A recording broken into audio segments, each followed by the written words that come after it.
प्रताप चिखलीकर, मोहन हंबर्डे यांच्याकडून माझं 2 करोड रुपये येणं होतं. मी वारंवार विनंती केली, ते मला त्रास देत होते, मानसिक आणि राजकीय सुद्धा.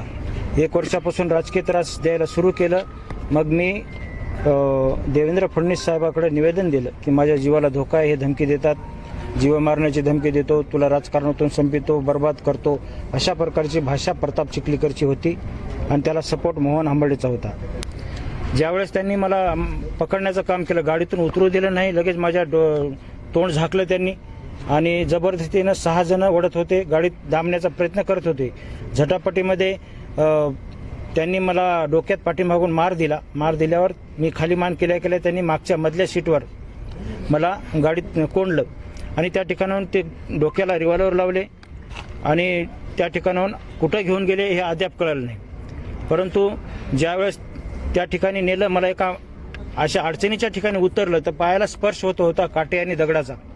त्या ठिकाणी उतरून त्याने एका अज्ञात व्यक्तीला, आता कोण होता ते माहीत नाही, पण परवीन चिखलीकरचा आवाज येत होता, त्याच्यात परवीन चिखलीकरचा आवाज होता.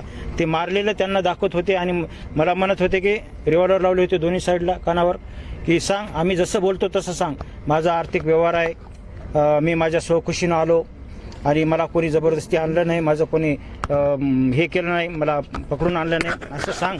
आणि त्यामुळे दोन्ही कानावर रिव्हॉल्वर आणि डोक्यावर तलवार होती, त्यामुळं मला ते बोलावं लागलं आणि तिथून जीव वाचवायचा प्रयत्न केला. परंतु नंतर त्यांनी खूप मार केला, मुक्का मार दिला, पाठीत मारलं, हातावर मारलं. मी देवेंद्र फडणवीस साहेबाला 1 वर्षापासून निवेदन देतोय की माझ्या जीवाला धोका आहे, मला पोलीस संरक्षण द्या. रश्मी शुक्ला मॅडम, पोलीस महासंचालक, यांना निवेदन दिलं.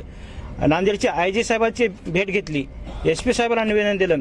तर माझ्यासारखा जबाबदार माणूस आज महाराष्ट्राचा सचिव 1 वर्षापासून निवेदन देतोय आणि मला पोलीस संरक्षण नाही. आणि FIR मध्ये नावं